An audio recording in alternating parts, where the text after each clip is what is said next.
You shooting? Yeah, we're shooting now. You set up? Yep. Okay, everything good? Mm. Okay. Put the mic a little closer to your mouth. Yeah, sure. Hello? Hello? You got me? Okay. So you know the Sailor skit. We're doing all that. Yeah, where I like act all stingy and like. Okay, no more distractions. Take 2 for real this time. 3, 2, 1, action. I love the worst. Dude, I should get a beard. Oh my god. Dude, actually, really quick, go get a beanie. With this hair? Yeah, it'll make you look like a captain. Sailors aren't captains. No, they're not. They're the captain. Go get a beanie. No. Dude, you took like 2 seconds to comb your hair. Go. Okay, got the beanie? That's not a beanie. It's a hat. Take 3, 3, 2, 1, action.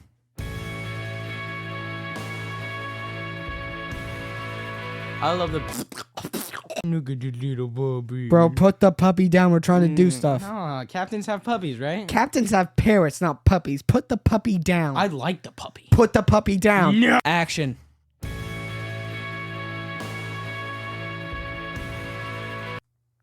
I like the worst. Bro, take 37. Action. I love the works of puppy. Oh my. Take 49. Action.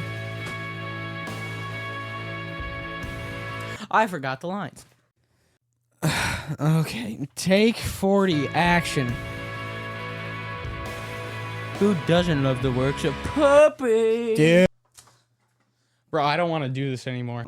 Bro, you said this was going to be fun. This isn't fun. I brought in puppies. I brought in skeletons. And all of a sudden, you're acting like you're the boss around here. I am the boss around here. I'm You're the- terrible acting Do it skills. with mom. Do it with mom. I Do it will with someone else. gladly do it with Oh, mom. yeah, do it Just with get mom. out of here, bro. Get out of here. So what's happening? Well, so as it turns out, David can't act, You're full of it. and we need someone else to do the intro now. Oh, this is the podcast? Yeah. Okay, so there's going to be a pipe and a beard. Can you put those on really quick? No, I'm not putting on a pipe and a beard. Oh, could you at least have the pipe? I can hold the pipe. Okay, doing it the right way this time with mom. Take 1. I love the works of Look who Ichiro- came back. Bro!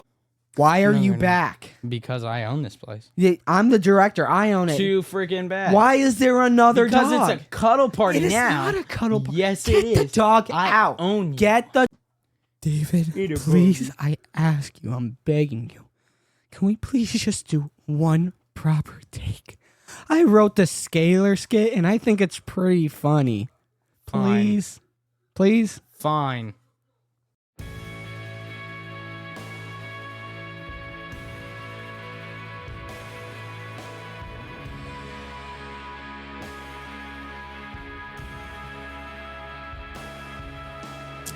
I love the writings of William Golding.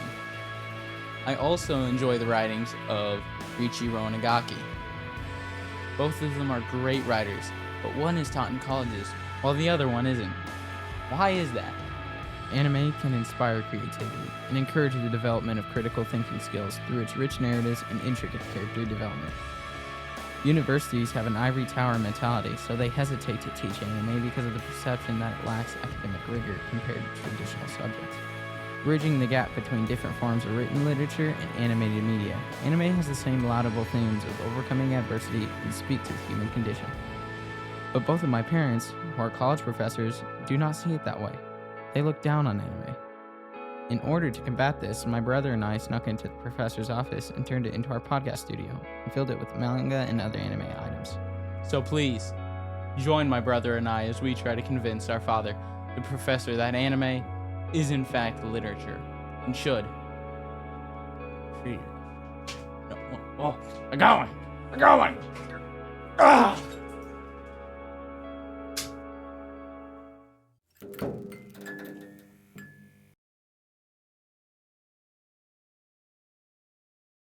So let's go ahead and jump to, because I don't want to be too pressed for time, let's go ahead and make the shift over to Lord of the Flies, and then we'll have some comparative analysis after that.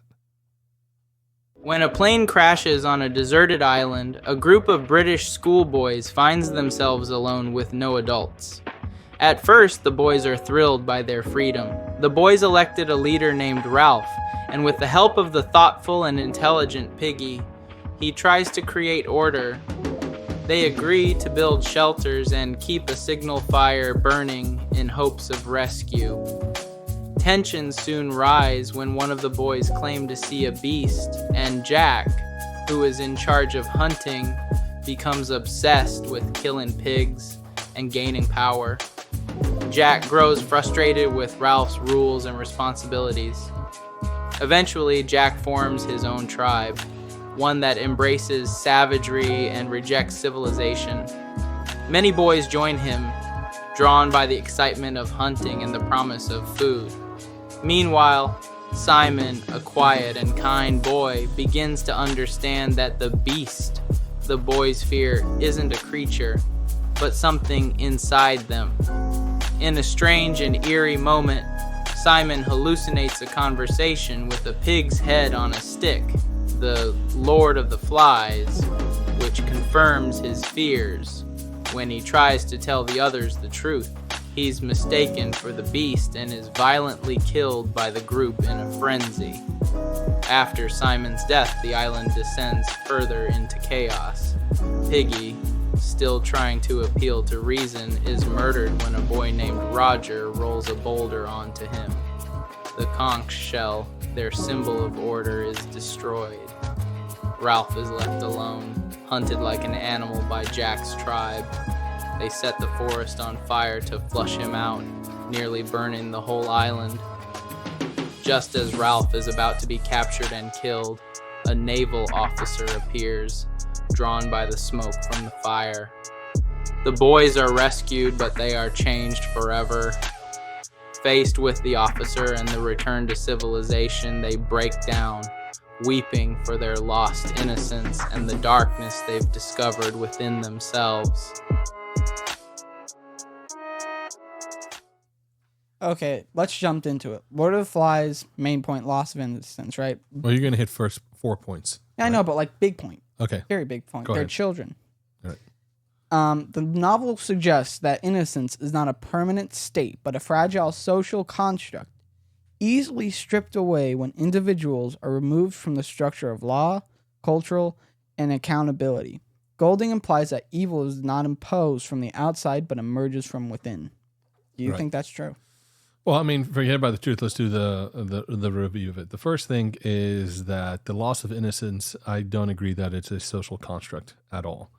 I mean, I have children. One of the roles that the parents plays within that is to make sure that they're covered and protected. There is this innocence when it comes to children that can be very easily exploited and very easily destroyed.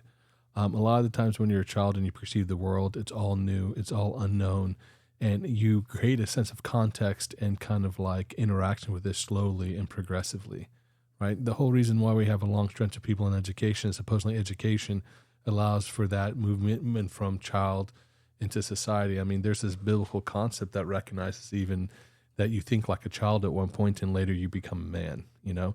When I was a child, I thought like a child and acted like a child, but then when I became a man, I did away with childish things. So the nature of life is birth, growth, maturation, decline, and death. That, of course, happens. But on the whole, I don't agree with that point, the loss of innocence being a social construction.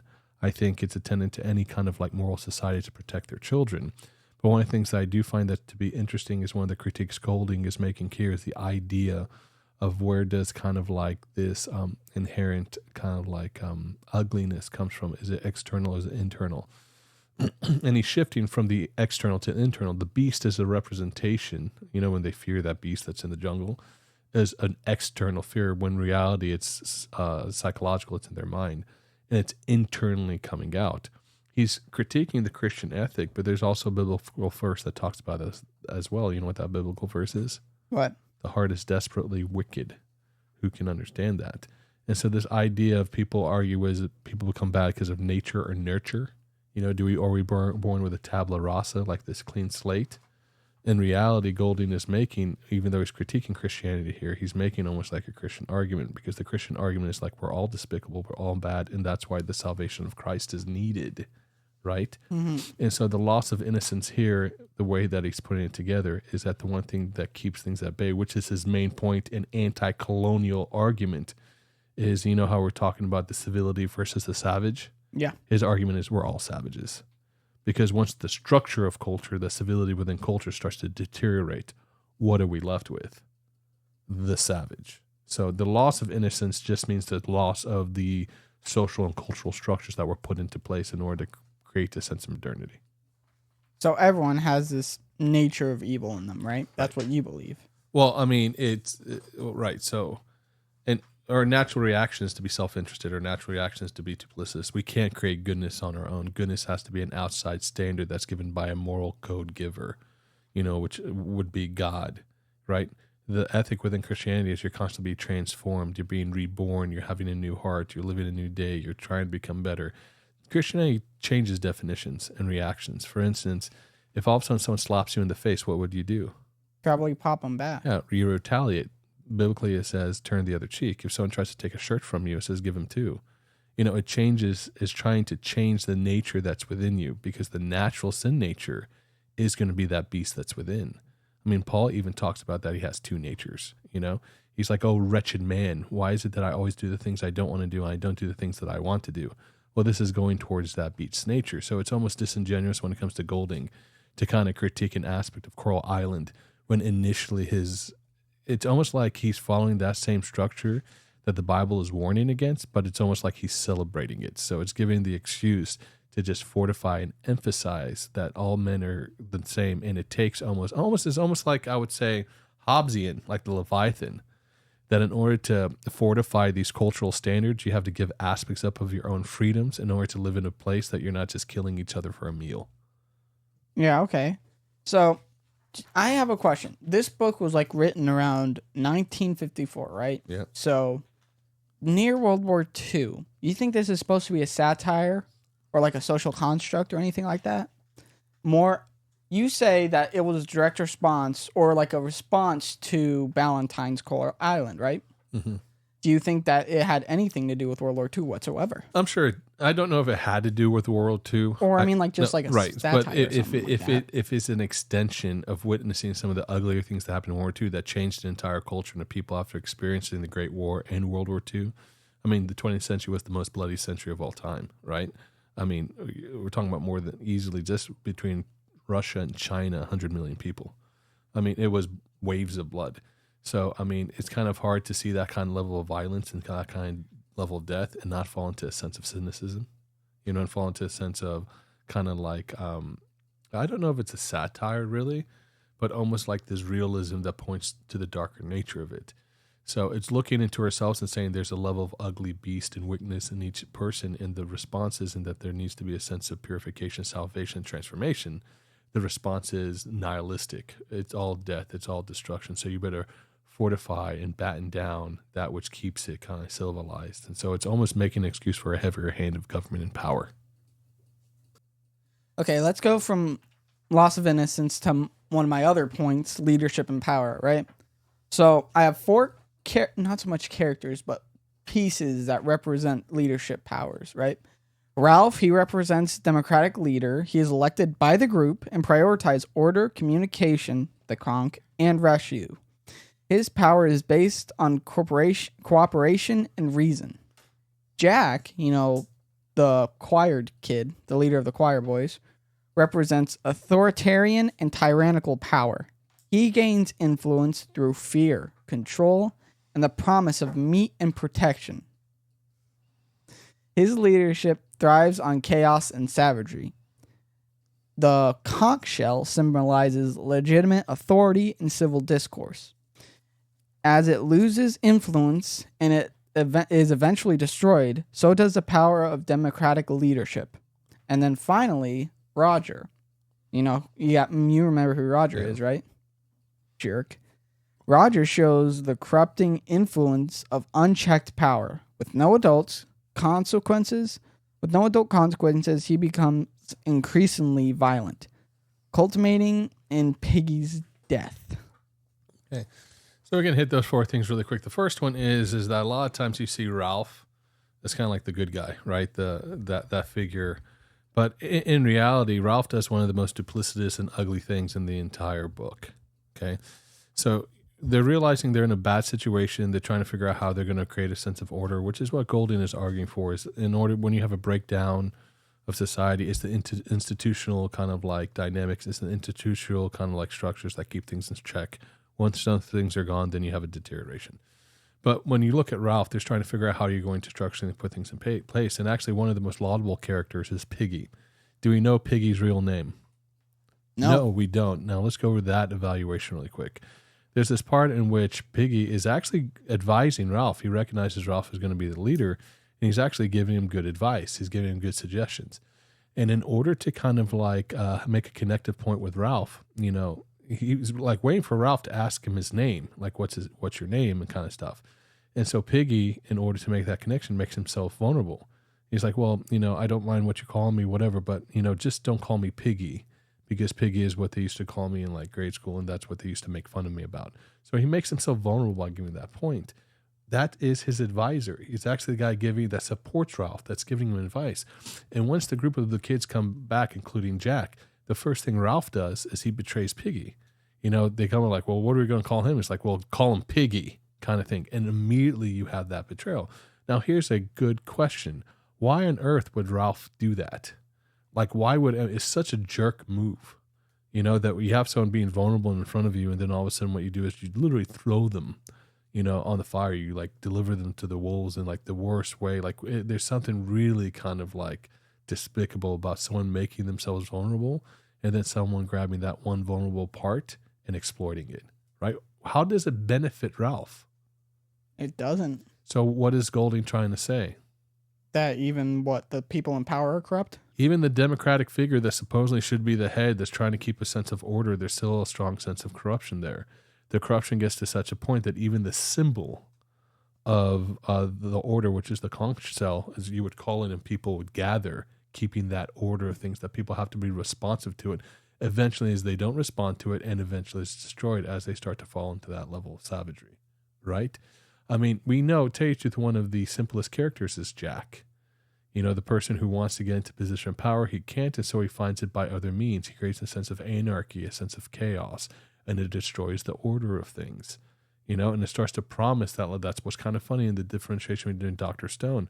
What is Jack promising? He's promising meat. He's promising hunting. He's promising protection from the beast. He's promising prosperity. It's just demonstrated different within Golding. The same kind of like structure of leadership is placed with Senku. Senku is making, and we had the discussion last time we had the podcast, that idea of trust me, I will make things better for you. And the thing about it is people don't realize that it's very easy to fall within a mob mentality. It's very easy to be radicalized. It's very easy to become tribal. Once you start to act with the group and start to act violently, you start to not be logical. And I try to tell this to people all the time. When you're reacting emotionally, you're not being logically. You can't be uber emotional and logical at the same time. It's not possible. Either you're making right decisions off of logical constructions, or you're just following the mob screaming with your pitchforks in the fire. This is one of the things that we see within America right now. They're screaming for peaceful protest when in reality what they're doing is they're marginalizing, tribalizing, and starting to have expressions of violence. America, built on Judeo-Christian principles, have diversified. Obama says we're no longer a Christian nation anymore, and now has a high level of diversity. And the only thing that's resulted from the support and the kind of like promotion and celebration of diversity is we become more tribalized. I don't think America has ever been more divided than I've witnessed in my time, or even in studying within history, because the culture has been so diluted into this multiculturalism. If you're following Golding's model, what is in store for America when the social and cultural structures and constraints start to fall apart? Let's cover some of the text, okay? So, please, everyone, open your books to page 143, chapter 8. Dad, please start reading from the top. Oh, you want me to start reading? Okay, no problem. You're a silly little boy, and this is the Lord of the Flies talking with Simon, right? Yes. You're a silly little boy, said the Lord of the Flies, just an ignorant, silly little boy. Simon moved his swollen tongue, but said nothing. Don't you agree? Said the Lord of the Flies. Aren't you just a silly little boy? Simon answered him in the same silent voice. Well then, said the Lord of the Flies, you better run off and play with the others. They think you're batty. You don't want Ralph to think you're batty, do you? You like Ralph a lot, don't you? And Piggy and Jack. Simon's head was tilted slightly up. His eyes could not break away, and the Lord of the Flies hung his space before him. What are you doing out here all alone? Aren't you afraid of me? Simon shook. There isn't anyone to help you, only me, and I'm the beast. Simon's mouth labored, brought forth audible words. Pig's head on a stick. Why don't you take it from here? Okay. Fancy thinking the beast was something you could hunt and kill, said the head. For a moment or two, the forest and all the other dimly appreciated places echoed with a parody of laughter. You knew, didn't you? I'm part of you.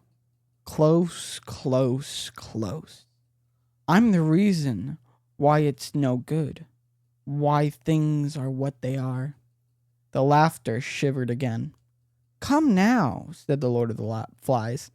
Get back to the others, or forget the whole thing. Simon's head wobbled. His eyes were half closed, as though he were imitating the obscene thing on the stick. He knew that one of his times was coming on. The Lord of the Flies was expanding like a balloon. This is ridiculous. You know perfectly well you only meet me down there. So don't try to escape. Simon's body was arched and stiff.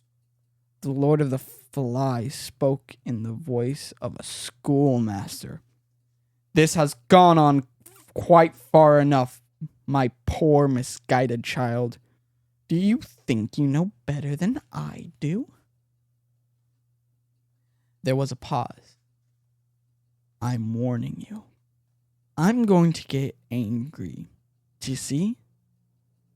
You're not wanted. Understand? We're going to have fun on this island. Understand? We are going to have fun on this island.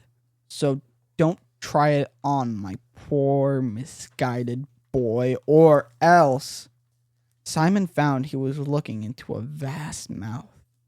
There was blackness within, a blackness that spread. Or else, said the Lord of the Flies, we shall do you. See, Jack and Roger and Maurice and Robert and Bill and Piggy and Ralph, do you see? Simon was inside the mouth.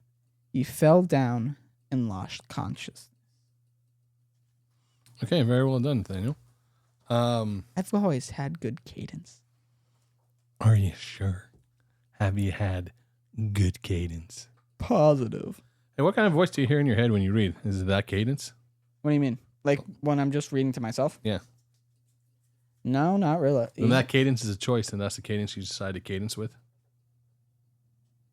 No, but I like candy canes. I don't know what's happening. Let's cadence on.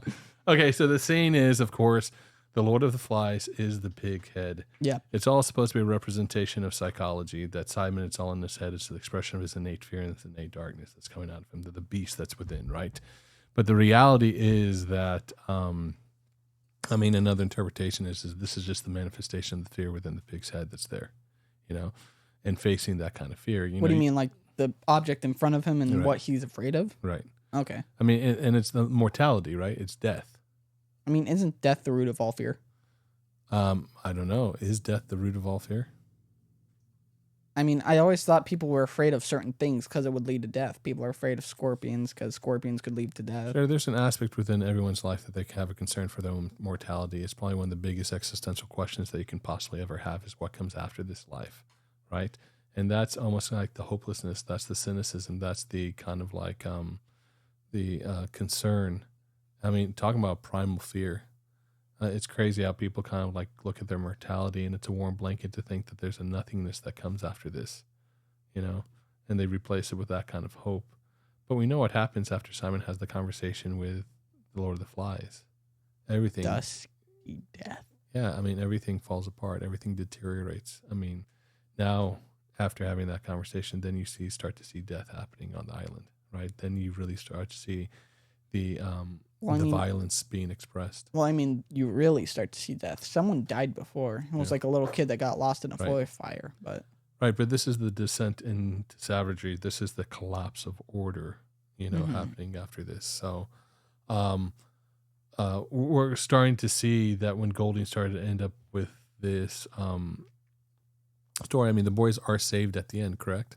Yeah, if I believe correctly, as they're hunting Right, Ralph, trying to kill him, Right.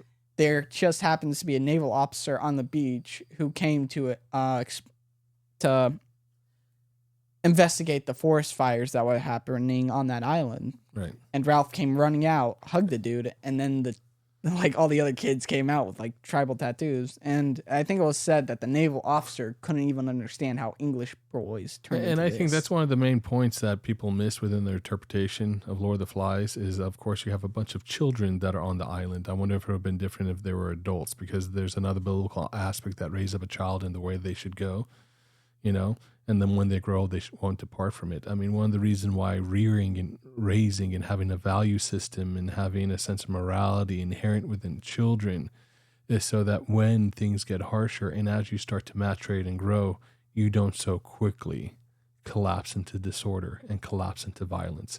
A lot of the times I'll come across adults that are still infantile. They could be intelligent. They can have a high sense of intelligence, but they don't have any kind of emotional intelligence. They don't have any kind of moral ethic within them. They don't have the problem with exploiting other people. They think greed and abuse is actually a good thing. And once again, it's a reflection of a morally decaying society that in the end, I mean, you could have a nation following the same progress that you see within the simulacrum of what happened in the island of the Lord of the Flies, for sure. Now let's tie it all back together, right? We've done the reading. Actually, never mind. I was thinking maybe we should just get out Dr. Stone to start reading, but we can't do that. Let's tie it all back together, right? Dr. Stone and Lord of the Flies. I have a sheet. This was one of the first things I came up with when I tied when David tied Dr. Stone and Lord of the Flies. Okay. He came up to me and I was like, hey, you know what would be a cool idea for a podcast episode? I was like, what, David? And he goes, if we compare Dr. Stone and Lord of the Flies. And I had like your reaction, like, how would we do that? And, Yeah, David, good job. and he was like, well, I mean, kind of think about it. Senku is a high schooler with some high schoolers versus Tsukasa, who's a high schooler with a bunch of other high schoolers. It's just high school versus high school. And it's like almost exactly like If we play Lord some of the music, Flies. there's be a High School Musical. I'm not gonna start singing in the kitchen. No, but he like made that connection. And I was like, oh, that's actually a pretty good idea. So I made a sheet because obviously we can't just talk about that. And this is season 3, not season 1. Yeah, go ahead and make the comparison. Go ahead. So first, the setting. In Lord of the Flies, it's a group of boys stranded on a desert island, whereas in Dr. Stone, it's humanity is petrified for thousands of years and silence rebuild civilization. The premise. The boy in Lord of the Flies is the boys try to govern themselves, but society collapses within their own structure. And Dr. Stone, Senku and allies use science to rebuild societies. So, right, it's that secular humanism of sciences that keeps you, what you call sewn together, right? Mm-hmm. Excuse me, sorry. So, remember how I went over like my 4 points? Yep. Civilization versus savagery, leadership and power, human nature is evil, right? Right. That kind of thing. So in Lord of the Flies, civilization quickly deteriorates into violence and chaos. While in Dr. Stone, specifically season 3, science and cooperation are tools to restore civilization and prevent chaos. In Lord of the Flies, for leadership and power, Ralph, the democracy and order of the book, versus Jack, the tyranny and savagery of the book. And in Dr. Stone, season 3, Senku leads through intelligence and mutual respect. And then you have Ibarra, which is kind of like the deterioration. Like, there's the order on the island, right? And there's the it's king. savage. Mayor of the King's there, and he Yeah. undercuts the king. So you have the same kind of deterioration going on, right? The human nature. In Lord of the Flies, it has like this pessimistic view. Humans have an innate capacity, for evil when unrestrained. Whereas Dr. Stone has this like optimistic view, seeing humans can be rational through cooperation, and progress because of science, right? Mhm. And then the main point of like Lord of the Flies and Dr. Stone, survival. In Lord of the Flies, survival is driven by fear, conflict, and power struggles. Whereas in Dr. Stone, survival is achieved through teamwork and applications of knowledge. Right. So, I mean, this is a lot within a theoretical or a philosophical framework. If you spend any times, let's say we're going to use Hobbes as a model here. I mean, in Leviathan, the description is that life is harsh, brutal, and short, right? That harsh brutality. And what Hobbes is trying to figure out is the way by which he can, or people can pass that brutalness, past that harshness, and then creates a system of government by which it can be controlled. And that's the balance between the relationship between the citizen and the state. This is and this is what's being demonstrated in Golding. However, in Dr. Stone, it's not being as sophisticated as Hobbes is. It's just an enjoyable kind of like storyline where this kid who has a lot of kind of like intelligence and remembers the modernity and the scientific practices, the science, just the aspect of promoting the science is almost like the salvific model of why any progression within the storyline should be considered to be permissible and allowed. Very interesting points. How did you get that? That mask was right next to me. Let's see. Let's see if I can remember. I'm speaking it up my nose. I don't know. Well, two can play at that game. I have my own mask, and I'm the Master Chief, and it's time to go hunting for some piggies. I'll just pull your beard. It's sticking right out. Oh, yeah, that's under not your beard. helmet. That's not. Readjust it this way. Anyway, finally, I found some positive use for some of these toys and trinkets that you guys have hanging around this office. So I don't know if I look so great in doing the cosplay. I don't have the body of Master Chief by any means, but to tell you the truth, I think this helmet fits me pretty well. Maybe, baby. Maybe, baby. Okay, Nathaniel, I had a good time talking to you, son. I don't know. What anime are we going to do next time? Here, pull up your mask so I can see your face. No spoilers. No spoilers? Because you haven't told me yet exactly what we're going to be doing after this. But I enjoyed this like series on Dr. Stone. And is the 4th season out already? Yeah, the first half, and the second half is coming out pretty soon. Okay, well, But- I don't know if we're going to do Dr. Stone again. I don't know if I want to do Dr. Stone again, but I'll be looking forward to seeing the I'll next let you. season. I'll let you know a while before, like we actually shoot an episode, so you have time to prepare. Okay. Well, one way or the other, make sure I take some time to get excited. See you next time, Nathaniel. Thank you guys so much for checking out my channel. I hope you enjoyed the conversation. If you want to see more content like this, hit the subscribe button, like, and share the video for more. And if you want to see more videos like this, hit the notification bell for more videos when they're uploaded. And so we can show our father that anime is worth his time.